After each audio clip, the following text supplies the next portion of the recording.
bem-vindos ao podcast do Sangue que há em nós, um projeto da Associação Portuguesa contra a Leucemia em colaboração com a International Myeloma Foundation.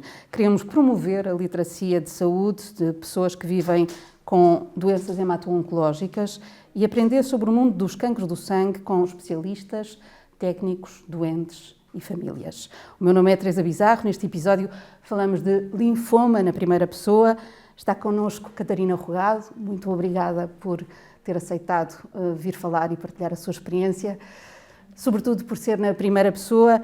Começo pelo presente. É uma sobrevivente oncológica. Gosta de dizer isso? Exatamente. Olá. O que é que isso representa na sua vida? Para mim é um pouco diferente dizer que sou pessoa com doença oncológica. Aliás, até prefiro dizer pessoa com doença oncológica e não doente oncológico, porque acima de tudo somos pessoas que podem ter determinadas circunstâncias na sua vida, uma delas uma doença, que por acaso pode ser uma doença oncológica. E por outro lado, quando passamos a fase de viver pós a fase mais crítica, mais dura, de tratamentos, de confronto com a inevitabilidade de ter que tratar, ter de lidar com a fase mais aguda da doença, e quando temos tempo e espaço para respirar, podemos dizer que somos sobreviventes oncológicos. Portanto, para mim faz diferença neste momento dizer que sou uma sobrevivente oncológica, sem dúvida. É a etapa da superação? É para marcar essa superação? Eu diria que em todas as etapas há superação, em todas, mesmo durante a doença existe superação. Portanto, eu não encaro a superação como o momento em que um médico se vira para mim e diz: o seu exame está limpo, o seu exame está tratado, ou o linfoma de Hodgkin, no meu caso, o linfoma de Hodgkin está tratado. Não é esse o momento que define a superação da doença. Para mim, superação acontece até em pequenos momentos, mesmo durante o tratamento ativo, que é extremamente duro para qualquer pessoa. Mesmo durante esses momentos, se eu conseguir levantar-me do sofá sozinha, sem ajuda, é uma superação, sem dúvida. Portanto, para mim, até a própria palavra de superação ganha outro significado, outra dimensão e muito mais vezes aplicável do que apenas e somente quando recebemos notícias boas de exames limpos. Lembra-se o que é... Aliás, vou começar por um momento antes do zero. Sim. O que é que a fez ir ao médico? O que é que lhe despertou? Qual foi o alerta? Qual foi o alerta? Sem dúvida. Ora, eu tinha 31 anos, uma pessoa à partida saudável, sem nenhum comportamento de risco, não fumava, não bebia com frequência, só apenas em ocasiões sociais. Exercício físico, não tanto quanto agora sei que é importante fazer, mas era uma pessoa ativa. Nutrição também achava que sim, que tudo em ordem. Agora vejo que há muito mais margem de melhoria. E senti um dia, quando estava a colocar um colar à volta aqui do pescoço, não é? Senti um alto aqui na zona da cervical. Que estranho, não costumo ter aqui esta saliência. Era assim um volume assim arredondado. E eu pensei, bem, talvez seja algum processo em que os gânglios, o sistema linfático, está a fazer o seu trabalho, que é combater aqui algum tipo de infecção, inflamação, etc. Mas eu não tinha nada, não me sentia mal, a nível, enfim, clínico, não havia nada. E já tinha tido algum contacto com doenças oncológicas? Não, nunca tinha tido. Portanto, foi o passo natural seguinte foi contactar a médica de família e dizer que tinha esta situação, passou-me exames para verificar o que é que se passava, ao mesmo tempo que também fazia alguma terapêutica anti-inflamatória, porque poderia ser um processo inflamatório que não resultou. E foi depois desses exames, foi um espaço de um mês para fazer o diagnóstico, passou depois por uma biópsia a um gânglio, que foi confirmado o linfoma. Portanto, o linfoma de Hodgkin foi novidade para mim, o mundo oncológico. Portanto, o ponto Lembra-se de partida, desse dia? Lembro perfeitamente, até estava acompanhada com a minha mãe. E como é que foi receber essa notícia? Algo não estava bem, não é? O primeiro embate é tentar processar aquelas palavras, tentar perceber o que é que aquilo significa exatamente, mas o meu foco foi logo de como é que eu vou resolver, o que é preciso fazer, muito passar à ação, tanto que o tempo para processar, mesmo mentalmente, emocionalmente, não foi ali naquele momento, foi, eu diria que me foi atirada uma realidade foi-me transmitida uma informação que eu não fazia a mínima ideia do que é que queria dizer, mas estava disposta a tentar perceber o que é que queria dizer e o que é que eu tinha de fazer. Portanto, foi muito a absorção da informação, sem ter plena noção do seu verdadeiro significado, mas logo, imediatamente... Mas também com uma noção de urgência. Noção de urgência, sim, noção de urgência. E sentiu-se acompanhada até da parte das equipas técnicas? Bastante.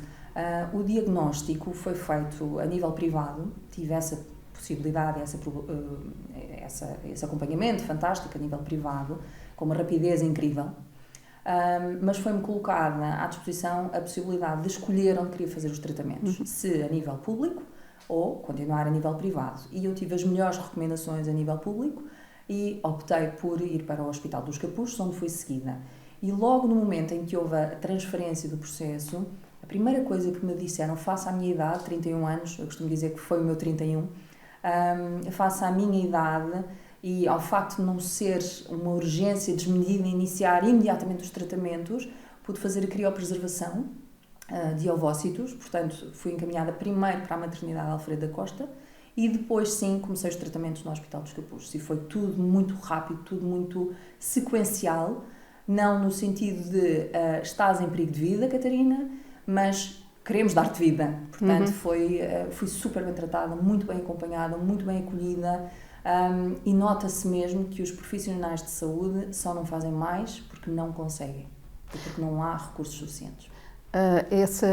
Esse turbilhão que imagino que tenha acontecido, de enfrentar uma doença nova, com um nome pesado, de tratar também de preservar ovócitos para garantir que possa ter bebés no futuro, emocionalmente também desarticula uma pessoa, não é? Sim. E procurou ajuda, apoio emocional, psicológico? No início não. Isto foi em 2016, quando eu tive o primeiro diagnóstico. Foi em 2016, no início não, porque eu sempre fui uma pessoa muito estruturada, muito capaz de lidar com emoções, mesmo estas emoções fortíssimas causadas por um diagnóstico de doença oncológica.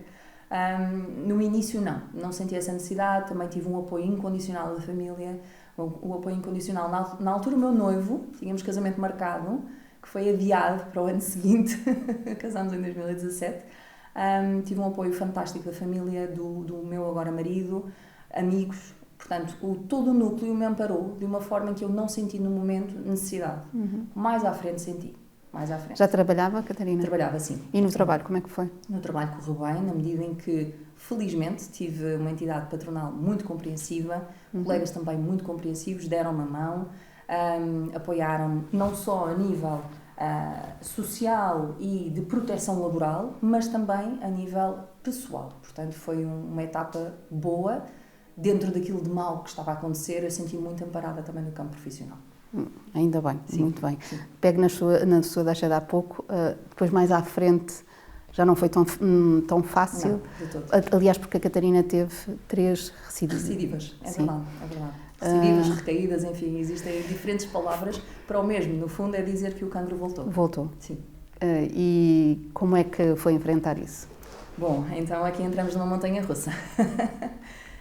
É bom partilhar só se a Catarina quiser, o que a Catarina quiser. À vontade, não tenho problemas de partilhar a minha história. Porque acho que há várias pessoas que sentem o mesmo nesta altura e acho que ajuda as pessoas a sentirem-se, sentirem que é normal, normal. E a deixarem-se sentir e tratarem disso também. Aliás, eu até posso começar por uma frase que eu disse há pouquíssimos meses a uma pessoa que eu conheço do EPO, porque entretanto passei para o EPO, que teve uma recidiva. E eu disse-lhe uma frase que eu adoraria que me tivessem dito quando eu soube das minhas recidivas. Eu disse-lhe, a ciência prevê recidivas. E eu não estava à espera de uma recidiva em 2019, portanto 3 anos depois do meu primeiro diagnóstico. O meu corpo já estava a dar sinais, eu não me sentia saudável, não me sentia bem. Os exames que eu tinha feito logo após os tratamentos que fiz em 2016, que foi quimioterapia e radioterapia, os exames posteriores indicavam que estava tudo bem do ponto de vista de linfoma de Hodgkin, a ausência de linfoma, mas eu comecei com outro tipo de sintomas, muitas infecções respiratórias, sistema imunitário debilitado, muitas dores musculares, enfim, toda eu não estava bem. e até que tive problemas gastrointestinais e comecei a fazer alguns exames e uma vigilância mais apertada, e esses exames indicaram, através de um exame que é a PET, que efetivamente o linfoma tinha voltado, estava mais espalhado no corpo, e eu aí pensei, bolas, então um linfoma de Hodgkin, que quando me foi apresentado, até me disseram que era dos melhores cancros que eu podia ter escolhido, entre aspas, eu agora digo isto a brincar, porque a probabilidade de tratamento e de cura, fala-se em cura, eu agora falo da palavra cura de outra forma, seria logo de 90% versus 10%, e eu de repente senti-me a pior pessoa do mundo porque caí nos 10%. O que é que eu fiz de errado? O que é que correu mal? Porque é que me está a acontecer isto? Há uma culpabilização. Sim, começamos a olhar para trás e a pensar o que é que eu fiz de errado. Quando na verdade, agora, vejo as coisas de outra forma, quando nós temos, eu posso estar a dizer um grande disparate a nível científico, de investigação, clínico, mas o que me tranquiliza também neste percurso de 3 recidivas após o primeiro tratamento é que quando a genética, quando o nosso código tem aqui um erro, tem aqui um defeito, tem aqui algo que, independentemente dos tratamentos que venham, quando isso não é corrigido, quando os tratamentos não servem para corrigir esse erro, a doença irá voltar. Até que haja uma resposta da ciência e também uma resposta de nós próprios, complementarmente à ciência, que consiga lidar melhor com essa predisposição para que algo de errado aconteça no nosso corpo. Portanto, eu em 2019 recebi a notícia, reagi de uma forma, enfim, todo o meu contexto também, mesmo emocional, estava mais fragilizado que em 2016, portanto, em 2019 foi complicado. E aí sim, pedi ajuda psicológica. E sente que ajudou? Bastante mesmo.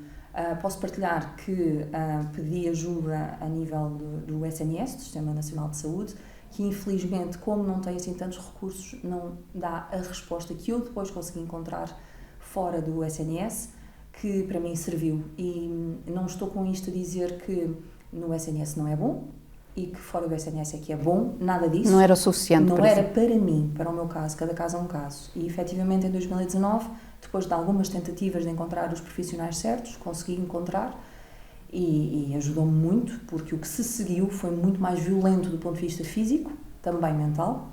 A quimioterapia de 2019 foi muito forte. Fiquei internada também por 2 ocasiões, felizmente estadias curtas.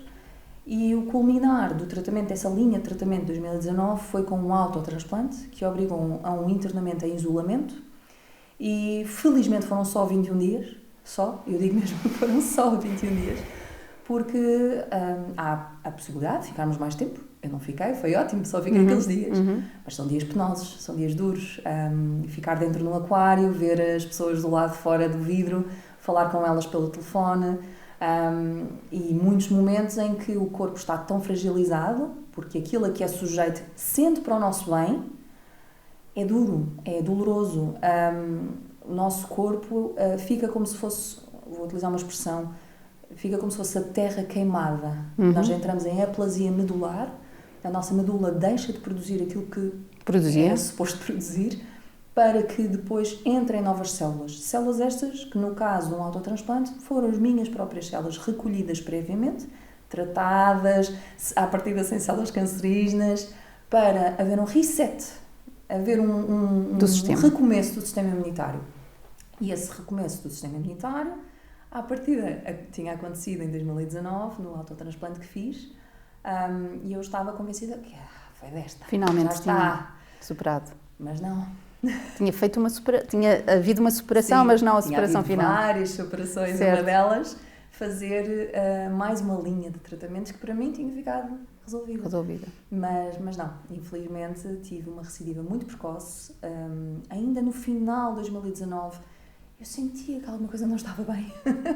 E isso é bom quando nós temos consciência de nós próprios e do nosso corpo. Mas estamos mais atentos, não é? Não ao ponto de sermos hipocondríacos, porque isso também não nos leva a lado nenhum, não é? Sim. Antecipar aquilo que não acontece também não nos leva a lado nenhum. Portanto, aconteceu aqui em 2019, no final de 2019, início de 2020, algumas suspeitas do meu lado que algo não estava bem, e no início de 2020 a confirmação de recidiva muito precoce. E essa recidiva apontou o regresso do linfoma. Que depois foi superada com mais um transplante? Não? Ainda não. Ainda não? Ainda não. Eu sei, é um currículo vasto. Sim.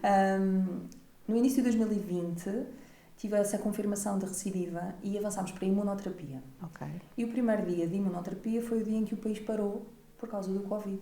Portanto, foi em março de 2020 e nunca mais esquecer que a médica me tinha dito: Catarina, ainda bem que está aqui hoje, foi no dia 13 de março, ainda bem que está aqui hoje, eu não sei o que é que vai acontecer a nós, ao país, ao mundo, Sim. mas tem aqui o tratamento, vamos fazer o tratamento de imunoterapia. E fiz o tratamento durante alguns meses. E conseguiu manter, mesmo assim, o ritmo? Sim, felizmente, sou muito sortuda, muito grata mesmo, porque na altura houve muitos tratamentos que pararam. Sim, muitas pessoas que infelizmente não puderam avançar, mas eu também percebo, era para protegê-las perante o desconhecido, não é? Agora é conhecido, na altura não. Sim. Então fiz imunoterapia e pensei, bem, agora é que é, está feito. E eu já agora aproveito para colocar aqui um parênteses. Eu, paralelamente, também tentei fazer algo por mim, além da medicina convencional, peço desculpa. Além da medicina convencional, que nunca quis que deixasse de ser o meu caminho, a medicina convencional, eu fui ter com uma profissional, com uma oncologista, que tinha uma abordagem integrativa da oncologia. Ou seja, além daquilo que a ciência, felizmente, tem para nos dar, o que é que nós, enquanto indivíduos, podemos fazer? E devemos fazer para cultivar mais saúde, sejam pessoas com doença oncológica ou não, qualquer um de nós. Fui ter com ela e foi graças a ela que a minha vida mudou, porque alertou-me para aquilo que nós sabemos na teoria que é verdade, mas aplicável a pessoas com doença oncológica, ainda mais verdade é, mais força tem que ter. E então aconselhou-me um pilar que para mim me tem acompanhado e não vai deixar de acompanhar a minha vida, que é o exercício físico. O crescimento da massa muscular é fundamental para qualquer pessoa, mas principalmente para pessoas com doença oncológica, na medida em que massa muscular é sinónimo de menor inflamação, melhor resposta às terapêuticas, menor hipótese de recidiva. E além de dar uma força mental também muito boa, muito única. Também me aconselhou nutrição e pensava que estava a ser bem seguida na nutrição. E às vezes nós, pessoas com doença oncológica, queremos as respostas que nos alimentem aqui a esperança de ficar bem e aceitamos qualquer coisa que nos vendam. Aceitamos uma resposta, sim, não é? Sim. E agora sim eu vejo que no início fui para alguns fundamentalismos e para algumas respostas tentativa e erro que não correram assim tão bem. É bom as pessoas procurarem e tentar encontrar soluções e não ficarem com a primeira resposta. Sim, mas Catarina, cuidado. Só porque não temos muito tempo, gostava que chegasse ao seu final feliz até agora, desculpa, não é? Sim. Como a história é muito comprida. Pois é. Pronto, então, e muito mim, rica. Sim. Para mim, eu desde o momento, e isto vai tudo voltar aqui ao ano 2020, desde o momento em que eu, a seguir ao autotransplante, fui ter com esta oncologista e disse-lhe: eu não quero ter mais recidivas, acabei por ter mais, mas lidei com essas recidivas de uma forma completamente diferente e fez a diferença. Para mim, 3 pilares foram fundamentais a auxiliar a minha vida. O exercício físico, a nutrição e a psicoterapia. Mas tive outra recidiva no final de 2020. A seguir a esta imunoterapia, tive mais uma recidiva. E aí, mais imunoterapia com vista a um transplante de medula óssea. Não um autotransplante, mas com células de dador. Fez-se a investigação de compatibilidade na família e felizmente o meu Euromilhões já me saiu, já não vou ganhar o Euromilhões verdadeiro porque já tenho o Euromilhões, que é a medula do meu irmão, 100% compatível, que já corre aqui no meu corpo. Fiz o transplante 1 ano e meio depois de ter iniciado a tal imunoterapia até ao transplante, de 2 em 2 semanas era picada, bendito exercício físico que permitiu que nunca tivesse que pôr um catéter porque estava muito bem vascularizado e cheio de massa muscular. Fui para o transplante em março de 2022, bastante forte, também mentalmente. Tinha retomado o trabalho antes do transplante e pausei novamente. E o transplante foi feito. E o meu transplante foi um transplante muito particular, na medida em que, como eu já tinha sido sujeita a muita toxicidade e a muita quimioterapia prévia, e tinha-se visto que o corpo não reagia a isso, não respondia, foi um transplante no IPO de Lisboa, fui transferida dos Capuchos para o IPO, e fiz um transplante com condicionamento, com uma preparação prévia reduzida, ou seja, uma quimioterapia e uma radioterapia de menores doses, que me permitiu fazer um transplante em ambulatório, ou seja, eu todos os dias ia para o IPO. Uma experiência completamente diferente do isolamento total que teve na primeira vez. Isolamento, claro que tinha um espaço para mim, um quarto para mim, mas ia dormir a casa. E isso, mentalmente e emocionalmente, também fez uma grande diferença, e é incrível como a ciência permite isto. Bendita ciência que descobre que é possível fazer um transplante de medula neste formato e há sucesso na mesma. Agora, avisaram-me foi de uma coisa, a classe médica e fantástica equipa médica do IPO, da Unidade de Transplante de Medula, avisaram-me de uma coisa, que é, pode ser mais agradável ir a casa todos os dias, mas é um transplante mais demorado no pós, ou seja, a recuperação, a introdução e a totalidade das células do dador no seu corpo vão demorar mais tempo a chegar lá, e quando chegar lá, a redução dos imunossupressores, podem surgir complicações mais tardias. Doenças do enxerto contra-hospedeiro, inflamações, já estamos em 2024. Pronto, e eu tive 2 vezes a doença do enxerto contra-hospedeiro, uma delas agora, pronto. Em 2023 foi a nível intestinal bastante agressiva, bastante mesmo. E neste momento, a nível da mucosa oral, portanto, são complicações que são naturais, mas nem por isso devem impedir qualquer pessoa que é sujeita a este procedimento de pensar que é bem sucedido. Portanto, para mim, tudo isto é superação. Tudo isto, o facto de eu conseguir olhar para um procedimento altamente complexo, doloroso, difícil. Eu estou aqui agora a partilhar a minha história, que não tenho problemas nenhuns em partilhar o que me aconteceu, se isso significar que alguém pode ouvir, retirar alguma aprendizagem, alguma inspiração, algum apaziguar, se assim for, fico mesmo feliz, por muito difícil que seja.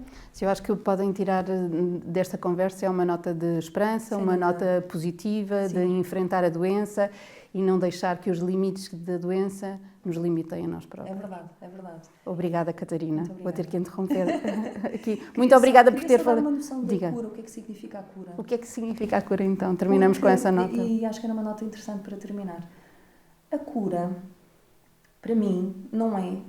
Eu vou ter um exame daqui a poucas semanas. E se o exame tiver o regresso da doença, não significa para mim que já não estou curada, não vou voltar a estar curada. O cancro é uma doença crónica. E se voltar, nós temos a ciência do nosso lado. A cura para mim é todos os dias acordar, sentir-me bem, fazer as coisas que gosto. Há poucos dias ouvi uma frase fantástica que é: não é dar anos à vida, mas dar vida aos anos. E a cura é isso. Obrigada. Muito bem, muito obrigada eu. Obrigada, Catarina Rogado. Terminar aqui este episódio do Sangue que há em nós. Agradeço a disponibilidade de partilhar a história. Agradecemos também a si que nos escuta, que nos vê, e esperamos ter contribuído para uma melhor compreensão do que é viver com um cancro de sangue. Os episódios do podcast O Sangue que há em nós estão disponíveis no YouTube, no site da APCL e também no Spotify. Até ao próximo episódio.